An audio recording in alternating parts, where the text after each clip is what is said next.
একদা তুর পাহাড়ে গিয়ে মুসা আলাইহিসসালাম আল্লাহ তাআলাকে প্রশ্ন করলেন, হে আল্লাহ, আপনি কত যত্ন করে মানুষকে বানিয়েছেন, তাহলে কেন আবার তাদেরকে মৃত্যু দেন?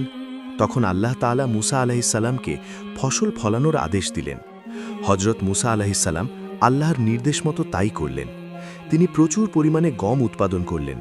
কিছুদিন পর যখন ফসল পেকে গেল, তখন তিনি ফসল থেকে দানা বের করলেন এবং খোসা আলাদা করলেন। তখন আল্লাহ তাআলা হজরত মুসা আলাইহিসসালামকে জিজ্ঞাসা করলেন, হে মুসা, তুমি নিজ হাতে ফসল ফলালে, তাহলে আবার নিজ হাতে ফসল কেন কেটে ফেলেছ? আর ফসল যখন কেটে ফেলেছ, তাহলে এই ফসলের খোসা আলাদা কেন করছো? তখন জবাবে হজরত মুসা আলাইহিসসালাম বলেন, যদি ফসল খোসা থেকে আলাদা না করি, তাহলে তো আমি খেতে পারবো না। আল্লাহ তাআলা জিজ্ঞেস করলেন, তুমি এই পদ্ধতি কোথায় শিখেছ? মুসা আলাইহিসসালাম বলেন, আপনার কাছ থেকে শিখেছি। আল্লাহ তাআলা বললেন, আমি তোমাদের যা শিখিয়েছি তা নিজে কেন ব্যবহার করব না? আমি মানুষ সৃষ্টি করেছি এবং মৃত্যু, 2, যাতে আমি বুঝতে পারি যে কার রূহ কেমন। এমন কথা শুনে হজরত মুসা আলাইহিসসালাম বলেন, রূহ কি সবার এক হয় না? মহান আল্লাহ তাআলা বললেন, পৃথিবীতে 2 ধরনের রূহ হয়, কারো রূহ পবিত্র, আবার কারো রূহকে কলুষিত করে ফেলেছে। আর মৃত্যুর পর আমি এই রূহ দেখেই জান্নাত জাহান্নাম নির্ধারণ করব। তুমি যেমন গম থেকে খোসা আলাদা করো, আমি তেমনি অপবিত্র থেকে পবিত্র আলাদা করে ফেলি। তুমি যেমন নির্ধারিত সময়ের পরে ফসল উত্তোলন করো, আমিও ঠিক তেমনি নির্ধারিত সময়ের পর রূহ থেকে দেহ আলাদা করে ফেলি। মৃত্যু তোমাদের কাছে কষ্টের কারণ। হলিও এটি ন্যায়পরায়ণ আদম সন্তানের জন্য পুরস্কার পাবার একমাত্র মাধ্যম, আর নেককার ও বৎকার লোকেদের প্রতিদান দেবার জন্য একমাত্র মাধ্যম। এরপর হজরত মুসা আলাইহিসসালাম আল্লাহ তাকে আরও একটি গুরুত্বপূর্ণ প্রশ্ন করেন, আর তা হল, হে আল্লাহ, এই পৃথিবীতেই আপনি কাকে সবচেয়ে বেশি পছন্দ করেন? মহান আল্লাহ রাব্বুল আলামিন বলেন, আমি সেই ব্যক্তিকে সবথেকে বেশি পছন্দ করি যার হাতে ক্ষমতা থাকা সত্ত্বেও সে তার ক্ষমতাকে ব্যবহার করে না, সাথে সাথে প্রতিশোধ নেয় না এবং ধৈর্য ধারণ করে, কেননা এই একই গুণগুলো আমার মধ্যেও রয়েছে। তোমরা যত পাপ করো, আমি যদি সাথে সাথে তার প্রতিশোধ নিতাম, তাহলে সারা পৃথিবীতে কোনো মানব সম্প্রদায় বেঁচে থাকবে না। তেমনি করে পৃথিবীতে এমন অনেক প্রভাবশালী ব্যক্তি আছে যারা সাথে সাথে প্রতিশোধ না নিয়ে অপেক্ষা করে। আমি পৃথিবীর বুকে সেই ব্যক্তিদের সবথেকে বেশি ভালোবাসি। হজরত মুসা ইসলাম আরও জানতে চাইলেন, হে আল্লাহ, এই পৃথিবীতে সবথেকে জ্ঞানী ব্যক্তিকে? আল্লাহ তাআলা বললেন, যে ব্যক্তির জ্ঞান পিপাসা কখনো শেষ হয় না, আর যে ব্যক্তি তার অর্জিত জ্ঞান নিজের মধ্যে সীমাবদ্ধ না রেখে আল্লাহর সন্তুষ্টির জন্য তা মানুষের মধ্যে বিলিয়ে দেয়, সেই আমার কাছে শ্রেষ্ঠ জ্ঞানী। হজরত মুসা ইসলাম আল্লাহর কাছে আরও জানতে চাইলেন, হে আল্লাহ, এই পৃথিবীতে সবথেকে ধনী ব্যক্তিকে? আল্লাহ তাআলা বললেন, এই পৃথিবীতে সেই ব্যক্তি সবথেকে ধনী যার নিজের কাছে যতটুকু আছে তা নিয়ে সন্তুষ্ট থাকে, অর্থাৎ আরও চাই করে হায় হুতাশ না করে যতটুকু আছে ততটুকু নিয়ে আল্লাহর দরবারে সন্তুষ্টি কামনা করে, সেই ব্যক্তি সবথেকে ধনী। সুবহানাল্লাহ। এই কথাগুলো শোনার পর হজরত মুসা ইসলাম আল্লাহর প্রতি কৃতজ্ঞতা আদায় করেন। একদিন হজরত মুসা আলাইহিসসালাম আল্লাহ রাব্বুল আলামিনের সঙ্গে কথা বলার মহান উদ্দেশ্যে তুর পাহাড়ের দিকে রওনা হলেন। তার অন্তর ছিল আল্লাহর স্মরণে পরিপূর্ণ, আর প্রতিটি পদক্ষেপে ছিল রবের নৈকট্য লাভের আকাঙ্ক্ষা। পথে চলতে চলতে হঠাৎ এক অসহায় নারীর সঙ্গে তার দেখা হলো। নারীর মুখে ছিল দীর্ঘদিনের দারিদ্র্যের ছাপ, পোশাকে ছিল অভাবের চিহ্ন। সে ভাঙা কণ্ঠে বলল, হে আল্লাহের পয়গম্বর মুসা, আমি অত্যন্ত গরিব, আমার মাথা গোজার মতো কোনো বাসস্থান নেই, অনাহারে দিন কাটে, দুঃখ আর কষ্টের মাঝেই আমার জীবন শেষ হয়ে যাচ্ছে। কিছুক্ষণ থেমে সে চোখ মুছতে মুছতে আবার বলল, আপনি তো আল্লাহর পয়গম্বর, আপনি আল্লাহর সঙ্গে কথা বলতে পারেন, আপনি একটু আল্লাহকে বলেন তিনি যেন আমাকে ধনী বানিয়ে দেন। তার কথা শুনে হজরত মুসা আলাইহিসসালাম করুণ দৃষ্টিতে তার দিকে তাকালেন এবং শান্ত স্বরে বললেন, আমি তুর পাহাড়ে গিয়ে তোমার বিষয়ে আল্লাহর সঙ্গে কথা বলবো। এরপর তিনি আবার সামনে এগিয়ে চললেন। কিছুদূর অগ্রসর হতেই তার সঙ্গে দেখা হলো এক ধনী ব্যক্তির। লোকটির পরনে ছিল মূল্যবান পোশাক, কিন্তু মুখে ছিল অদ্ভুত এক অস্থিরতা। সে মুসা আলাইহিসসালামকে বলল, হে আল্লাহর পয়গম্বর, আল্লাহ রাব্বুল আলামিন আমাকে এত বেশি ধন সম্পদ দান করেছেন যে এখন সেই সম্পদের দেখভাল করাই আমার জন্য অসম্ভব হয়ে উঠেছে। এই সম্পদই এখন আমার চিন্তার কারণ হয়ে দাঁড়িয়েছে। দীর্ঘশ্বাস ফেরে এসে আরও বলল, আপনি তো আল্লাহর পয়গম্বর, আপনি তার সঙ্গে কথা বলতে পারেন, আপনি একটু আল্লাহকে বলেন না তিনি যেন আমার এই সম্পদ কিছুটা কমিয়ে দেন। হজরত মুসা আলাইহিসসালাম বিস্ময়ের সঙ্গে তার কথা শুনলেন এবং বললেন, তোমার এই বিষয়েও আমি আল্লাহর সঙ্গে কথা বলবো। এরপর মুসা আলাইহিসসালাম আরও কিছুটা সামনে অগ্রসর হলেন। হঠাৎ এমন একটি দৃশ্য তার চোখে পড়ল যা তিনি কখনো কল্পনাও করেননি। তিনি দেখলেন একজন পঙ্গু যুবক মাটির উপর গড়িয়ে গড়িয়ে তার দিকে এগিয়ে আসছে। সেই যুবকের নেই দুটি হাত, নেই দুটি পা, শরীর ছিল দুর্বল, কিন্তু তার চোখে মুখে ছিল অদ্ভুত এক প্রশান্তি ও সন্তুষ্টির আলো। পঙ্গু সেই যুবক কষ্ট করে মাথা তুলে হযরত মুসা আলাইহিসসালামের দিকে তাকিয়ে বলল, হে আল্লাহর নবী, আপনি তো সরাসরি আল্লাহর সাথে কথা বলতে পারেন। দয়া করে আপনি আল্লাহকে বলবেন, আল্লাহ কেন হাত পা ছাড়া পঙ্গু অবস্থায় আমাকে পৃথিবীতে পাঠিয়েছেন? তিনি তো চাইলে আমাকে পৃথিবীতে নাও পাঠাতে পারতেন। আমাকে এই পঙ্গু অবস্থায় পৃথিবীতে পাঠিয়ে আল্লাহ রব্বুল আলামিনের কি লাভ? হযরত মুসা আলাইহিসসালাম বললেন, আমি তোমার এই বিষয়ে আল্লাহর সঙ্গে কথা বলবো। তারপর মুসা আলাইহিসসালাম তুর পাহাড়ের দিকে অগ্রসর হতে লাগলেন। তিনি তুর পাহাড়ে পৌঁছে আল্লাহ রব্বুল আলমিনের দিদারের জন্য অপেক্ষা করতে লাগলেন। অতপর আল্লাহ রব্বুল আলমিন মুসা আলাইহিসসালামকে বললেন, হে মুসা, আজ কি খবর নিয়ে এসেছো? হযরত মুসা আলাইহিসসালাম বললেন, হে আল্লাহ রব্বুল আলমিন, আমি আসার পথে একজন মহিলার সঙ্গে দেখা হয়েছিল। ওই মহিলা প্রচণ্ড দরিদ্র, তার থাকার মতো কোনো বাসস্থান নেই, সামান্য ছোট্ট একটি ঝুপড়ি ঘরে এসে বসবাস করে। তার দুঃখ কষ্টের কোনো সীমা নেই। ওই মহিলা আপনার কাছে জানতে চেয়েছেন আপনি ওই মহিলাকে কেন ধনী বানিয়ে দিচ্ছেন না। আল্লাহ রব্বুল আলমিন বললেন, হে মুসা, তুমি ওই মহিলাকে বলবে ওই মহিলা যেন বেশি বেশি শুকরিয়া আদায় করে, তাহলে ওই মহিলার রিজিকের সমস্যা দূর হয়ে যাবে এবং অল্প দিনের মধ্যেই ওই মহিলা ধনী হবে। এরপর মুসা আলাইহিসসালাম বললেন, হে আল্লাহ, আরও একজন ব্যক্তির সঙ্গে আমার দেখা হয়েছে। ওই ব্যক্তি অনেক ধন সম্পদের মালিক। আপনি তাকে এত ধন সম্পদ দিয়েছেন যে সে তার ধন সম্পদ সামলাতে পারছে না। এজন্য সে আপনাকে বলেছে আপনি যেন তাকে কিছু পরিমাণ সম্পদ কমিয়ে দেন। আল্লাহ রাব্বুল আলামিন বললেন, হে মুসা, তুমি ওই ধনী ব্যক্তিকে গিয়ে বলবে সে যেন সবসময় আল্লাহর না শুকুর করে। ওই ধনী ব্যক্তির বিশেষ একটি আমল আছে, সে যতই কষ্টে থাকুক না কেন সে সব সময় আমার উপর সন্তুষ্ট থাকে এবং সে সব সময় আমার শুকরিয়া আদায় করে। আমার প্রতি সন্তুষ্টি প্রকাশ করে সে আলহামদুলিল্লাহ পাঠ করে। শুধুমাত্র আলহামদুলিল্লাহ এর বরকতে আমি তাকে প্রচুর সম্পদের মালিক করে দিয়েছি। তুমি তাকে বলবে সে যদি সম্পদ কমাতে চায় তাহলে আজ থেকে যেন আলহামদুলিল্লাহ পাঠ করা বন্ধ করে দেয়। অতঃপর মুসা আলাইহিসসালাম বললেন, হে আল্লাহ রাব্বুল আলামিন, আজকে তুর পাহাড়ে আসতে আরও একজন ব্যক্তির সঙ্গে আমার দেখা হয়েছিল। সেও আপনার কাছে কিছু জানতে চায়। ওই ব্যক্তিকে আপনি পৃথিবীতে পাঠিয়েছেন, কিন্তু তার দুইটি হাত দেননি, তার দুইটি পাও দেননি। ওই পঙ্গু ব্যক্তি অনেক অসহায় জীবন যাপন করে। ওই পঙ্গু ব্যক্তিকে পৃথিবীতে পাঠিয়ে আপনার কি লাভ হলো? ওই পঙ্গু ব্যক্তি আপনার কাছে জানতে চেয়েছেন। আল্লাহ রাব্বুল আলামিন বললেন, হে মুসা, আমি ওই পঙ্গু ব্যক্তিকে দিয়ে জাহান্নামের ছিদ্র বন্ধ করব। আল্লাহ রাব্বুল আলামিনের কথা শুনে মুসা আলাইহিসসালাম কিছুটা অবাক হয়ে গেলেন এবং আল্লাহ রাব্বুল আলামিনকে বললেন, হে আল্লাহ, যে ব্যক্তিকে আপনি দুনিয়াতে হাত দেননি, পাও দেননি, পঙ্গু করে পাঠিয়েছেন, আবার মৃত্যুর পর তাকে দিয়ে জাহান্নামের ছিদ্র বন্ধ করবেন, তার জন্য কেন এত নিষ্ঠুরতা? আল্লাহ রাব্বুল আলামিন বললেন, হে মুসা, তাকে আমি সৃষ্টি করেছি শুধু এই জন্যেই তাকে দিয়ে আমি জাহান্নামের ছিদ্র বন্ধ করব। অতপর মুসা আলাইহিসসালাম আল্লাহ রাব্বুল আলামিনের সঙ্গে কথোপকথন শেষ করে তুর পাহাড় থেকে নেমে বাড়ির দিকে যেতে লাগলেন। প্রথমেই মুসা আলাইহিসসালামের সঙ্গে ওই পঙ্গু ব্যক্তির দেখা হলো। পঙ্গু ব্যক্তি অনেক কৌতূহলী হয়ে মুসা আলাইহিসসালামকে বললেন, হে আল্লাহর পয়গাম্বর, আল্লাহ রাব্বুল আলামিন আমার ব্যাপারে কি বলেছেন? হযরত মুসা আলাইহিসসালাম বললেন, আল্লাহ তোমার ব্যাপারে যা বলেছেন তা শুনলে তুমি হয়তো সহ্য করতে পারবে না। পঙ্গু ব্যক্তি বললেন, হে আল্লাহর পয়গাম্বর, আপনি বলুন না আল্লাহ আমার ব্যাপারে কি বলেছেন এবং আমাকে কেন পঙ্গু অবস্থায় পৃথিবীতে পাঠিয়েছেন? হযরত মুসা আলাইহিসসালাম বললেন, আল্লাহ তোমাকে পঙ্গু হিসেবে পৃথিবীতে এই জন্য পাঠিয়েছে তোমাকে দিয়ে আল্লাহ রাব্বুল আলামিন জাহান্নামের ছিদ্র বন্ধ করবেন। সঙ্গে সঙ্গে ওই পঙ্গু ব্যক্তি বলে উঠল, আলহামদুলিল্লাহ।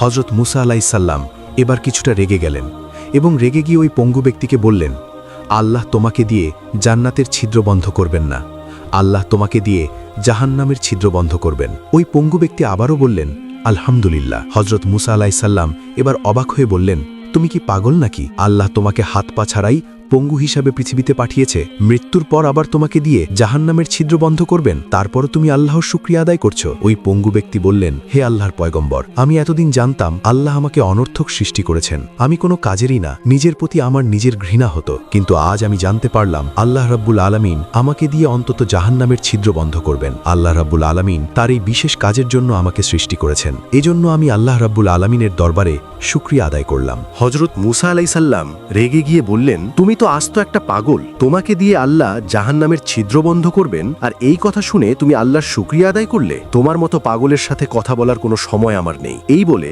মুসা আলাইসাল্লাম সামনের দিকে অগ্রসর হতে লাগলেন। হজরত মুসা আলাইসাল্লাম যখন কিছু দূর সামনে অগ্রসর হলেন, আল্লাহ রাব্বুল আলামিন ডাক দিয়ে বললেন, হে মুসা, তুমি পিছনে তাকিয়ে দেখো। মুসা নবী যখন পিছনে তাকালেন, তিনি এক অবাক এবং অলৌকিক দৃশ্য দেখলেন। তিনি দেখলেন ওই পঙ্গু ব্যক্তি একজন সুদর্শন যুবকে পরিণত হয়েছে। একটু আগেই যার হাত ছিল না, যার পা ছিল না, সে এখন পরিপূর্ণ সুস্থ মানুষে পরিণত হয়েছে। আল্লাহ রাব্বুল আলামিন আবার মুসা আলাইসাল্লামকে বললেন, হে মুসা, তুমি ভালো করে তাকিয়ে দেখো। এখন আমি তাকে হাত দান করেছি, পা দান করেছি, তাকে পরিপূর্ণ সুস্থ যুবকে পরিণত করেছি। এর একটি কারণ, সে আমার শুকরিয়া আদায় করেছে। আমার নামে শুকরিয়া আদায় করার কারণে আমি তাকে সব নেয়ামত দিয়ে পরিপূর্ণ করেছি। অতঃপর মুসা আলাইহিসসালাম আল্লাহ রাব্বুল আলামিনের সঙ্গে কথোপকথন শেষ করে অতঃপর মুসা নবী পুনরায় সামনের দিকে অগ্রসর হতে লাগলেন। এবার দেখা হলো ওই ধনী ব্যক্তির সঙ্গে। ধনী ব্যক্তি মুসা আলাইসাল্লামকে বললেন, হে আল্লাহর পয়গম্বর, আমার ব্যাপারে আল্লাহ রাব্বুল আলামিন কি বলেছেন? হজরত মুসা আলাইসাল্লাম বললেন, আল্লাহ রাব্বুল আলামিন আপনার ব্যাপারে বলেছেন আপনি নাকি বিশেষ একটি আমল করেন, আপনি সর্বাবস্থায় আল্লাহর শুকরিয়া আদায় করেন। এজন্য আল্লাহ রাব্বুল আলামিন আপনার ধন সম্পদ বাড়িয়ে দিয়েছেন। আজকের পর থেকে আপনি আর আল্লাহর শুকরিয়া আদায় করবেন না, সর্বাবস্থায় আপনি আল্লাহর না শুকুর করবেন, তাহলে আল্লাহ রাব্বুল আলামিন আপনার সম্পদ কমিয়ে দেবেন। ওই ধনী ব্যক্তি বললেন, হে আল্লাহর পয়গম্বর, তা কি করে সম্ভব? আমি একদিনও আল্লাহর শুকরিয়া আদায় না করে থাকতে পারবো না। আমি যেমনই থাকি না কেন, যে অবস্থায় থাকি না কেন, সর্বাবস্থায় আমি আল্লাহর শুকরিয়া আদায় করি। কখনোই আল্লাহর শুকরিয়া আদায় করা থেকে নিজেকে বিরত রাখবো না। এরপর মুসা আলাইহিসসালাম ওই ধনী ব্যক্তির কাছ থেকে বিদায় নিয়ে আবার সামনের দিকে অগ্রসর হতে লাগলেন। এবার মুসা আলাইহিসসালামের সাথে দেখা হলো ওই দরিদ্র মহিলার। দরিদ্র মহিলা মুসা আলাইহিসসালামকে বললেন, হে আল্লাহর পয়গম্বর, আল্লাহ রাব্বুল আলামিন আমার ব্যাপারে কি বলেছেন? হযরত মুসা আলাইহিসসালাম বললেন, আল্লাহ তোমাকে ধনী বানিয়ে দিবেন, এজন্য তোমাকে একটি আমল নিয়মিত করতে হবে। তুমি যে অবস্থায় থাকো না কেন, আল্লাহ রাব্বুল আলামিনের শুকরিয়া আদায় করতে হবে। তুমি না খেয়ে আছো, তুমি অনেক কষ্টে আছো, তারপরেও আল্লাহ রাব্বুল আলামিনের শুকরিয়া আদায় করতে হবে। ওই দরিদ্র মহিলা রেগে গিয়ে বলল, হে আল্লাহর পয়গম্বর, আল্লাহ রাব্বুল আলামিন আমাকে অনেক কষ্টে রেখেছেন। এই কষ্টের মাঝে থেকেও আমি কি করে আল্লাহর শুকরিয়া আদায় করব? যেদিন আল্লাহ রাব্বুল আলামিন আমাকে সম্পদ দ্বারা পরিপূর্ণ করবেন, আমি সেই দিনই আল্লাহর শুকরিয়া আদায় করব। অতঃপর মুসা আলাইহিসসালাম ওই মহিলার কাছ থেকে বিদায় নিয়ে চলে যাচ্ছিলেন। কিছু দূর সামনে অগ্রসর হওয়ার পর আল্লাহ রাব্বুল আলামিন মুসা আলাইহিসসালামকে বললেন, হে মুসা, তুমি পিছনে তাকিয়ে দেখো। মুসা আলাইহিসসালাম পিছনে তাকিয়ে দেখলেন ওই দরিদ্র মহিলার একটি ঝুপড়ি ঘর ছিল এবং মুহূর্তের মধ্যেই একটি বাতাস এসে ওই ঝুপড়ি ঘরটিকে উড়ে নিয়ে চলে গেল। দরিদ্র মহিলা চিৎকার করে কাঁদতে লাগলেন এবং বলতে লাগলেন, আমার শেষ আশ্রয়স্থলটুকুও বাতাস উড়ে নিয়ে চলে গেল, এখন আমি কোথায় থাকব? আল্লাহ রাব্বুল আলামিন মুসা আলাইহিসসালামকে বললেন, হে মুসা, এই দরিদ্র মহিলা যদি আমার শুকরিয়া আদায় করত, তাহলে বাতাস তার ঝুপড়ি ঘরটা উড়ে নিয়ে যেত না। হযরত মুসা আলাইহিসসালাম যখন বার্ধক্যে পৌঁছালেন, আল্লাহ রাব্বুল আলামিন মালাকুল মাউত আজরাইলকে মুসা আলাইহিসসালামের নিকট পাঠিয়ে দিলেন। হযরত আজরাইল মুসা নবীর সামনে এসে বললেন, হে আল্লাহর পয়গম্বর, আমি মালাকুল মাউত আজরাইল, আল্লাহ রাব্বুল আলামিন আমাকে পাঠিয়েছেন আপনার জান কবজ করার জন্য। মুসা নবী বললেন, হে আজরাইল, তুমি কোন দিক দিয়ে আমার ভিতরে ঢুকে আমার জান কবজ করবে? আজরাইল বললেন, আমি আপনার মুখ দিয়ে ভিতরে প্রবেশ করব এবং আপনার রূহ কবজ করে নিয়ে বের হয়ে যাব। হযরত মুসা আলাইহিসসালাম বললেন, এই মুখ দিয়ে আমি সরাসরি আল্লাহর সঙ্গে কথা বলেছি, আমি কিছুতেই আমার এই মুখ দিয়ে তোমাকে ভেতরে প্রবেশ করতে দেব না। আজরাইল আলাইহিসসালাম বললেন, তাহলে আমি আপনার নাক দিয়ে ভিতরে প্রবেশ করব এবং আপনার রূহ কবজ করে নিয়ে চলে যাব। হযরত মুসা আলাইহিসসালাম বললেন, আমি যখন তুর পাহাড়ে আল্লাহর সঙ্গে কথা বলতাম, ওই সময় আল্লাহর জান্নাতের খুশবু এবং সুঘ্রাণ আমি এই নাক দিয়ে উপভোগ করেছি, আমি কিছুতেই আমার এই নাক দিয়ে তোমাকে ভেতরে প্রবেশ করতে দেব না। হযরত আজরাইল আলাইহিসসালাম বললেন, তাহলে আমি আপনার চোখ দিয়ে ভিতরে প্রবেশ করব এবং আপনার রূহ কবজ করে নিয়ে চলে যাব। হযরত মুসা আলাইহিসসালাম বললেন, আমি এই চোখ দিয়ে আল্লাহর নূরের তাজাল্লি দেখেছি, যেই চোখ দিয়ে আমি আল্লাহর নূরের তাজাল্লি দেখেছি, আমি কিছুতেই সেই চোখ দিয়ে তোমাকে ভেতরে প্রবেশ করতে দেব না। মুসা আলাইহিসসালামের এমন আপত্তিকর কথা শুনে আজরাইল কিছুটা বিভ্রান্ত হলেন। আজরাইল সামান্য রেগে গিয়ে বললেন, হে আল্লাহর পয়গম্বর মুসা, আল্লাহ আমাকে অনুমতি দিয়েছেন আপনার জান কবজ করার জন্য। আমার যেভাবে ইচ্ছা আমি সেভাবে জান কবজ করব। আমার যেদিক দিয়ে ঢুকতে ইচ্ছা হবে আমি সেদিক দিয়ে ঢুকে আপনার জান কবজ করে নিয়ে চলে যাব।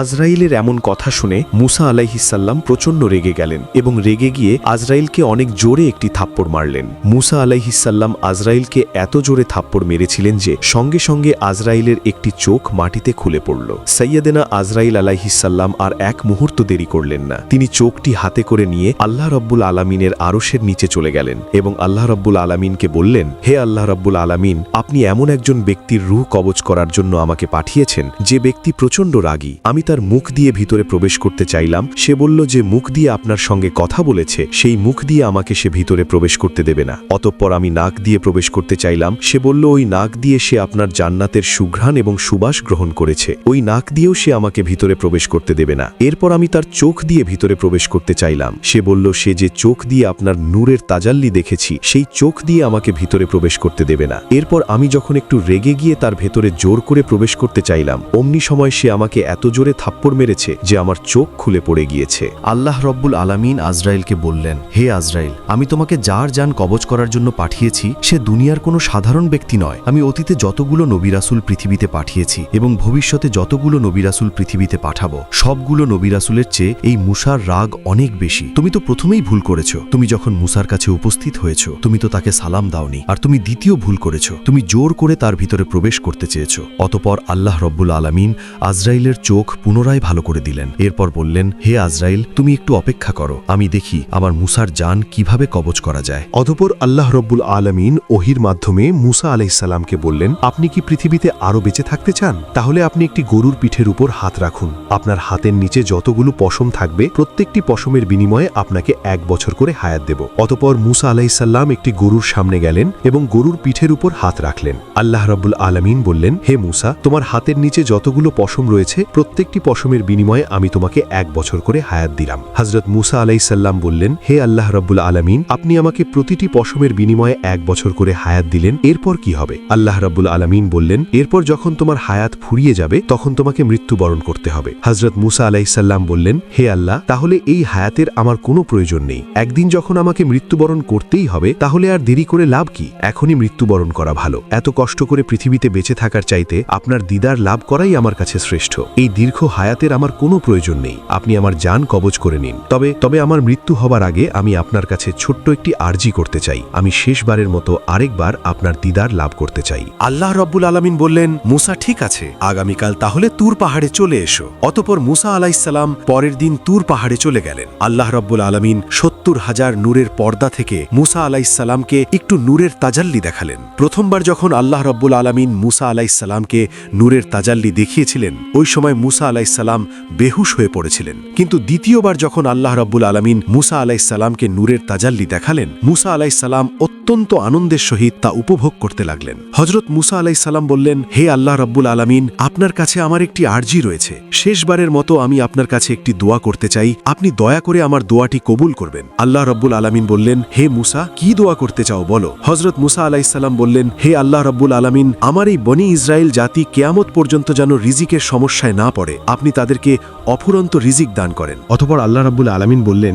হে মুসা, তুমি তোমার হাতের লাঠি দিয়ে পাহাড়ে আঘাত করো। মুসা আলাইহিস সালাম যখন লাঠি দিয়ে পাহাড়ে আঘাত করলেন পাহাড় থেকে একটি নদী বের হয়ে আসলো। আল্লাহ রাব্বুল আলামিন বললেন, হে মুসা, এবার লাঠি দিয়ে নদীর পানিতে আঘাত করো। মুসা আলাইহিস সালাম যখন পানিতে আঘাত করলেন মুহূর্তের মধ্যেই নদীর পানি থেকে একটি বিশাল পাথর বের হয়ে আসলো। আল্লাহ রাব্বুল আলামিন বললেন, হে মুসা, এবার লাঠি দিয়ে ওই পাথরে আঘাত করো। হযরত মুসা আলাইহিস সালাম যখন লাঠি দিয়ে পাথরে আঘাত করলেন সেই পাথরের ভেতর থেকে একটি হরিণ বের হয়ে আসলো। মুসা আলাইহিস সালাম খেয়াল করে দেখলেন হরিণের মুখে তাজা ঘাস দেখা যায়। আল্লাহ রাব্বুল আলামিন বললেন, হে মুসা, তুমি কি দেখেছো হরিণের মুখে তাজা ঘাস দেখা যাচ্ছে? এই পাহাড়ের ভিতরে নদী, নদীর ভিতরে পাথর, পাথরের ভিতরে ওই হরিণ। ওই হরিণকেও আমি আল্লাহ রাব্বুল আলামিন খাবার খাইয়ে বাঁচিয়ে রেখেছি। শুধু বনি ইসরায়েল জাতি কেন, পৃথিবীতে আমি যতগুলো মাখলুক সৃষ্টি করেছি সবগুলো মাখলুকের রিজিকের ব্যবস্থা আমি আল্লাহ নিজেই করব। অতঃপর মুসা নবী আল্লাহর সঙ্গে কথোপকথন শেষ করলেন। এরপর মুসা নবী তুর পাহাড় থেকে নেমে বাড়ির দিকে হাঁটতে শুরু করলেন। একটি মরুভূমিতে আসার পর মুসা আলাইহিস সালাম খেয়াল করে দেখলেন 6 জন ব্যক্তি একটি কবর খনন করছে। মুসা নবী তাদের নিকট গেলেন এবং তাদেরকে বললেন, এই এলাকার আশপাশ তো কোথাও জনবসতি নেই, তাহলে তোমরা এখানে কিসের কবর খনন করছো? ওই ব্যক্তিদের মধ্য থেকে একজন ব্যক্তি বললেন, এখান থেকে দূরে একটি গ্রামে একজন ব্যক্তি ইন্তেকাল করেছেন, আমরা তার মৃতদেহটি এখানে কবর দেব, এজন্য আমরা এখানে কবর খনন করছি। আপনি তো আল্লাহর পয়গম্বর, কবর খনন করার জন্য আপনি আমাদের একটু সহযোগিতা করুন। অতঃপর হযরত মুসা আলাইহিস সালাম নিজের হাতে কবর খুঁড়তে লাগলেন।